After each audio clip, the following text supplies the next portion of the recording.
turn to page 246, 247. On the left side is the daily schedule for the first grade classroom that you would display to your children. On the right side are descriptors of each part of the schedule. I highly encourage that you use this schedule for your classroom, but I also know that it may just be a benchmark schedule in which you have to develop a hybrid to meet the needs of your school or your students. I'm going to go to this first grade schedule in order to show you where the 4 components of writing fit into your typical day. The first part of your schedule that we'll go to is the language arts time. That's your focus text time. This is where you have a focus text, a language arts story or informative explanatory text that you are for an entire week typically, sometimes 5 to 7 days, where you will use that text to teach your children comprehension. Let's look at that text because we're going to have a before reading, during reading, and after reading format for the entire week or 7 days that you use for this focus text. Before reading your focus text, you always need to introduce vocabulary. So we will use word masters to movie scripts. Not only are you introducing that robust vocabulary from your story for your students to master, you're embedding it into narrative language development so that your students will be storytellers. This then will bridge to their writing and they'll be better narrative writers. So when we're looking at word masters to story blasters, that's what you do before reading the focus text. During reading is the comprehension piece. You are explicitly teaching children comprehension skills. Many times, first grade teachers at the beginning of the year, you're reading aloud this comprehension story.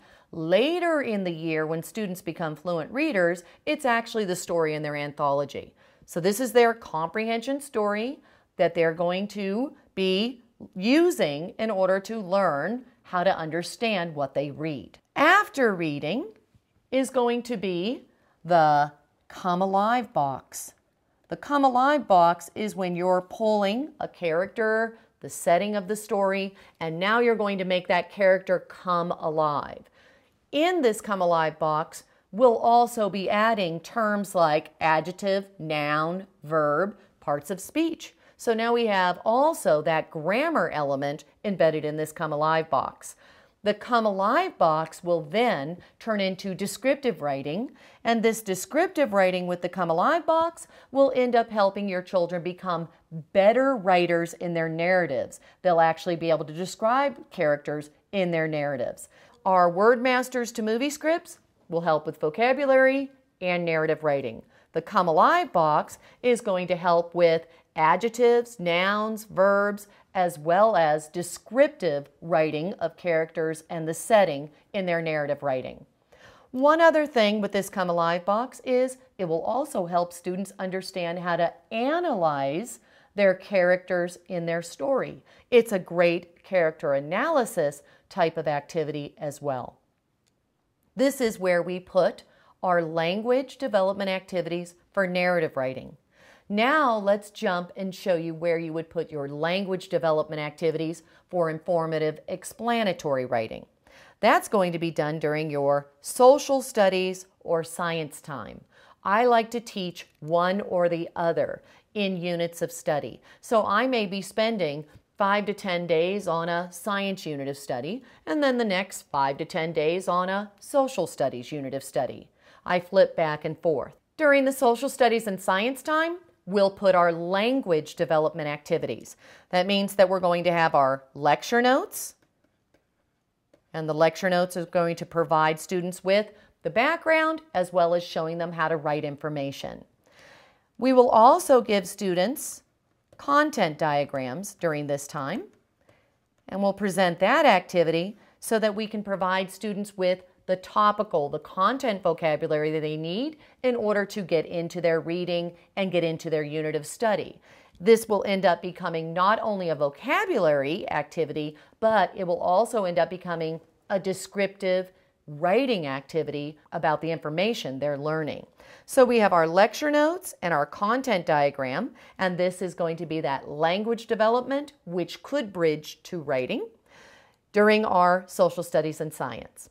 We looked at taking the language development activities and how you would embed them in your day during the language arts focus text time and then also in the science and social studies time.